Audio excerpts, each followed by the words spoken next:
আসসালামু আলাইকুম। আশা করি সবাই ভালো আছেন। আজকের এই ভিডিওতে আপনাদেরকে দেখাবো কিভাবে গিগাবাইট 61-এর বায়োসটা আপডেট করবেন। তো এটা করার জন্য আপনাদের প্রথমে কি করতে হবে, একটা সিপিইউ জেট একটা সফটওয়্যার লাগবে। তো দেখতে পাচ্ছেন যে আমার স্ক্রিনে আছে এই যে সিপিইউ জেট, এটা দিয়ে মূলত যে কাজটি করা সেটা হচ্ছে আপনার সিপিইউর যে মডেলটা সেই মডেলটা কিন্তু বের করা হয় এবং বায়োস ভার্সনটা কিন্তু বের করা হয়। দেখেন এখানে মেইন বোর্ডে যাবেন, মেইন বোর্ডে যাওয়ার পরে এখানে লেখা আছে F30, অর্থাৎ এটা আমি কয়েক 2 দিন আগে আপডেট দিয়েছি। তো এখানে আমি আর একটা যে সর্বশেষ যেটা এটা গিগাবাইট যে রিলিজ করছে বায়োসটা, সেই বায়োসটা আমি এখন আপনাদেরকে আপডেট করে দেখাবো। তো এই যে সিপিইউ জেটটা কোথায় পাবেন আমি এটা দেখিয়ে দিই। এটা ডাউনলোড করে জাস্ট সিম্পলি ইনস্টল করবেন। তো এখানে যাওয়ার পরে আপনি ক্রোম ব্রাউজারে যাবেন। ক্রোম ব্রাউজারে যাওয়ার পরে যে কোনো একটা আমি এখান থেকে ওপেন করলাম, এখানে লিখবেন সিপিইউ জেট। দেখতে পাচ্ছেন যে সিপিইউ জেট এখানে আসার পরে আপনারা এর প্রথম যে লিঙ্কটা আছে এই লিঙ্কটাতে ক্লিক করবেন। তো এই লিঙ্কটাতে ক্লিক করার পরে একটু নিচের দিকে স্ক্রল করবেন। স্ক্রল করার পর দেখতে পাচ্ছেন সেটআপ, এখানে ক্লিক করবেন। দেওয়ার পরে অ্যাড আসলে পরে এটা কেটে দেবেন। ওকে, দেখতে পাবেন এই নিচের দিক ডাউনলোড লেখা আছে, সিম্পলি এখানে ডাউনলোডে ক্লিক করলে কিন্তু আপনার সফটওয়্যারটা কিন্তু ডাউনলোড করা হয়ে যাবে। এখানে আমার এটা ডাউনলোড আছে, এই জন্য এরকম মেসেজ আসতেছে। তো আপনারা ডাউনলোড করে নেবেন, করে নিয়ে সিম্পলি ইনস্টল দেবেন। ইনস্টল দেওয়ার পরে এটা পুনরায় ওপেন করলে আপনারা যে ইয়ারটা আছে সেটা কিন্তু দেখতে পাবেন। আর একটা আছে যে আমরা এখন গিগাবাইটের যে মডেলটা সেই মডেলটা আমি বের করব কোথা থেকে, দেখেন এখানে যদি আমি এই যে সিপিইউ জেটটা আমার যদি সেট আপ দেওয়া আছে এখন এখানে ইউজ করলাম যে সিপিইউ আইডির যে সফটওয়্যারটা, এটাতে আমি ওপেন করার পরে যখন মেইন বোর্ডে যাব তখন আমি মডেলটা কিন্তু দেখতে পাবো। এখানে আসার পরে আপনার মেইন বোর্ডে যাবেন। মেইন বোর্ডে আসার পরে এখানে দেখতে পাচ্ছেন যে আমার বায়োস ভার্সনটা এবং আপনাদের যে ইয়েসের মডেলটা দেখতে পাচ্ছেন এখানে কিন্তু মডেল লেখা আছে, এই মডেল অনুযায়ী সার্চ দেবেন। তবে আর একটা বিষয় খেয়াল রাখবেন যে আপনার মাদারবোর্ডের যে রেপ ভার্সনটা সেটা একটু চেক করে নেবেন যে রেপ ভার্সনটা কত। তো এটা দেখার জন্য আপনারা কোথায় চলে যাবেন, যে আপনাদের মাদারবোর্ড অথবা আপনাদের যে মাদারবোর্ড কিনছিলেন সেই ইসের উপর লেখা থাকবে। এখানে এসে আপনারা কি করবেন, গিগাবাইট লিখুন। আমার আগে যেহেতু লেখা আছে এই জন্য চলে আসছে, আমি গিগাবাইট নিচে লেখা আছে দেখতে পাচ্ছেন যে গিগাবাইট, এটাতে ক্লিক করবেন। ক্লিক করলে তাদের যে প্রথম যে ওয়েবসাইটটা আছে যে গিগাবাইট www.gigabyte.com, এটাতে ক্লিক করবেন। এটাতে ক্লিক করার পর এরকম আসবে, এখান থেকে সিস্টেম সাপোর্টে আসবেন। সিস্টেম সাপোর্টে আসার পরে এখানে কন্টিনিউতে আসবেন। তো কন্টিনিউতে আসার পরে এখানে আপনার মডেল নাম্বার লিখে সার্চ দেবেন। মডেল নাম্বার কীভাবে পাবেন আমি যদি একটু আপনাদেরকে দেখাই, যে মডেল নাম্বার আপনারা এই যে সিপিইউ জেড যেটা নামাইছেন সিপিইউ জেড, এটাতে ক্লিক করবেন এবং ইয়েস প্রেস করবেন। ইয়েস প্রেস করার পরে এবার মেইন বোর্ডে আসবেন। মেইন বোর্ডে আসার পরে দেখতে পাচ্ছেন যে এই যে মডেল নাম্বার আছে B75M-D3V, তো এটাতে আসবে। এখান থেকে মডেল নাম্বার নিয়ে আপনারা ব্রাউজারে আসবেন। তো ব্রাউজারে আসার পরে এখানে মডেল নাম্বার লিখবেন। আমি মডেল নাম্বার লিখতেছি B75M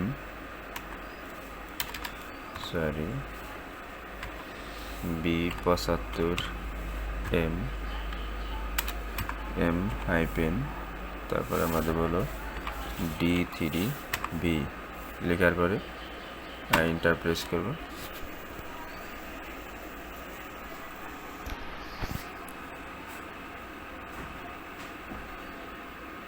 ওকে, দেখতে পাচ্ছেন যে আমার যে মাদারবোর্ডের র্যাপ ভার্সন সেটা হচ্ছে 1.1। তো এটা আপনি কোথা থেকে পাবেন, আপনাদের যে মাদারবোর্ডটা আছে সেই মাদারবোর্ডের যে কোনো এক জায়গায় লেখা থাকবে, অথবা আপনি আপনার যে কাভারটা ছিল সেই কাভারে লেখা থাকতে পারে। ম্যাক্সিমাম টাইমে আপনারা মাদারবোর্ডেই লেখা পাবেন। তো আমি যদি আপনাদেরকে একটু দেখাই, দেখতে পাচ্ছেন যে এই জায়গায় আসার পরে একদম এই কর্নারে লেখা থাকে, যে এই কর্নারে অথবা যে কোনো একটা কর্নারে আপনারা দেখতে পাচ্ছেন সিঙ্গেল জানি না, এই জায়গায় আমার র্যাপ ভার্সন আছে, দেখতে পাচ্ছেন যে র্যাপ 1.1। তো এরকম আপনারা দেখে নেবেন আপনার মাদারবোর্ডের থেকে। তো আমি প্রথমটাতে ক্লিক করতেছি। তো দেখতে পাচ্ছেন এখানে চলে আসছে। এখানে আসার পরে আপনার সাপোর্টে আসবেন। তো সাপোর্টে আসার পরে এখান থেকে যে বায়োসে নিচে এখানে অনেক ড্রাইভার আছে, সেখান থেকে আপনারা ড্রাইভারগুলো ডাউনলোড করে নিতে পারেন। আমাদের তো অতগুলো লাগবে না, আমরা বায়োসে আসলাম। বায়োসে আসার পরে এখানে দেখতে বায়োস অনেক ভার্সন আছে, সেখান থেকে আপনি নামিয়ে নেবেন। আমি এটা আপডেট করব, এখানে এটাতে ক্লিক করতেছি। তো ক্লিক করার পর এটা আমার ডাউনলোড করা আছে, আপনারা সিম্পলি ডাউনলোড করে নেবেন। ডাউনলোড করার পরে কোথায় থাকবে দেখেন, এই জায়গা দিস পিসিতে আসবেন। দিস পিসিতে আসার পরে ডাউনলোডে যাবেন। তো ডাউনলোডে যাওয়ার পরে কম্প্রেস ফাইলে পাবেন। এ দেখতে পাচ্ছেন যে এটা আমার হচ্ছে কি যে আমার যে বায়োস সেটাতে এখন এক্সট্রাক্ট করবে এখানে। তো আমি এক্সট্রাক্ট যেহেতু আমার উইরার সফটওয়্যারটা দেওয়া আছে এই জন্য এরকম আসতেছে। তো এক্সট্রাকে আসার পরে এখানে আমরা ডেস্কটপে আসার পরে এখানে আমরা ডেস্কটপে আসবো, আসার পরে জাস্ট ওকে কিনবো। ওকে, তো এটা দেখতে পাচ্ছেন যে আমার এক্সট্রাক্ট কিন্তু হয়ে গেছে। এখন এই জায়গায় আমরা আসবো, দেখতে পাচ্ছেন যে এই জায়গায় কিন্তু চলে আসছে যে 40 কত এফ। দেখেন এখান থেকে আমরা যেটা ডাউনলোড করেছিলাম সেটা কিন্তু এখানে কিন্তু চলে আসছে দেন F40F। তো এটা আছে 19 আগস্ট 24-এ দিছে, আপলোড দিছে এরা। তো আমরা এটাকে এখন কি করব, আপলোড দিব, ঠিক আছে। তো এখানে আমরা আপলোড দেওয়ার পরে অর্থাৎ ডাউনলোড করব, ডাউনলোড দেওয়ার পরে এখন আমরা পেন ড্রাইভে ইনপুট করব। তো পেন ড্রাইভে কীভাবে ইনপুট করবেন আগে একটা আমি দেখাই। তো এখানে একটা পেন ড্রাইভ আমি যদি লাগাই,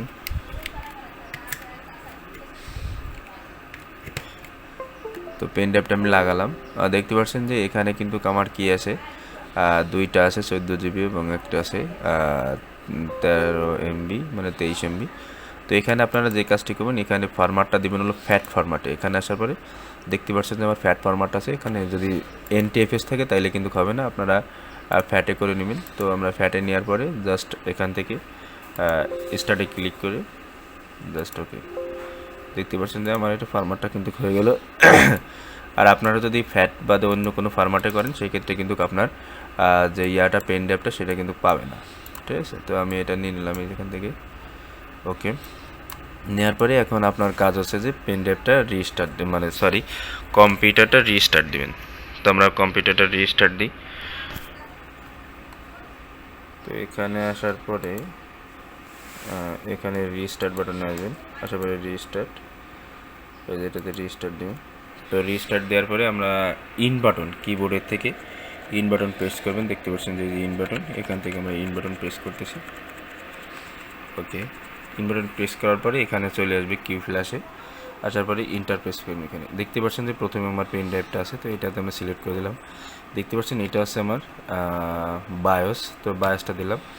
দেওয়ার পরে এখান থেকে রিডিং আসতেছে। তো রিডিং আসার পরে এখানে বলতেছে যে আপনি কি এই বায়োসটা আপডেট দিবেন, আমি বলতেছি হ্যাঁ। তো আমি যদি এখানে ইয়েস করে দিই তাহলে আমার কিন্তু বায়োসটা আপডেট কিন্তু হয়ে যাবে। তো আমি বায়োসটা আপডেট করে নিই, ওকে। আমার আগে F13 ছিল, আপনারা দেখছেন। তো এখানে এটা আপডেট হোক।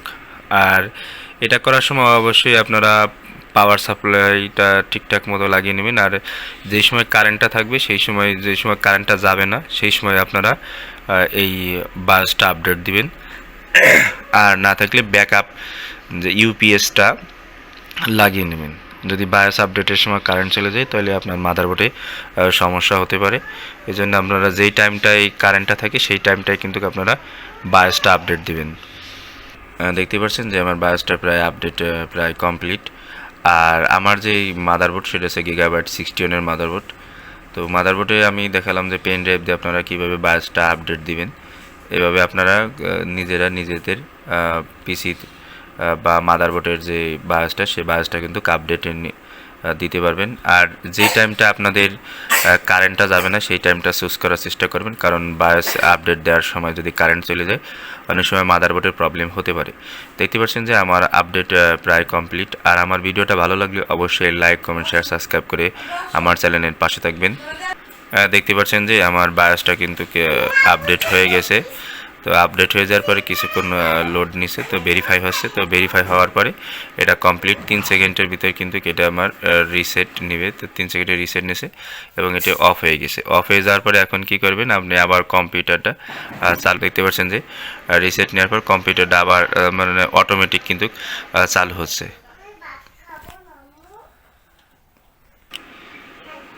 দেখতে পাচ্ছেন যে কম্পিউটারটা কিন্তু আবার পুনরায় ভেরিফাই হয়ে আমার কম্পিউটারটা কিন্তু চালু হচ্ছে। দেখতে পাচ্ছেন যে আমার কম্পিউটারটা বায়োস আপডেট হয়ে যাওয়ার পরে চালু হচ্ছে।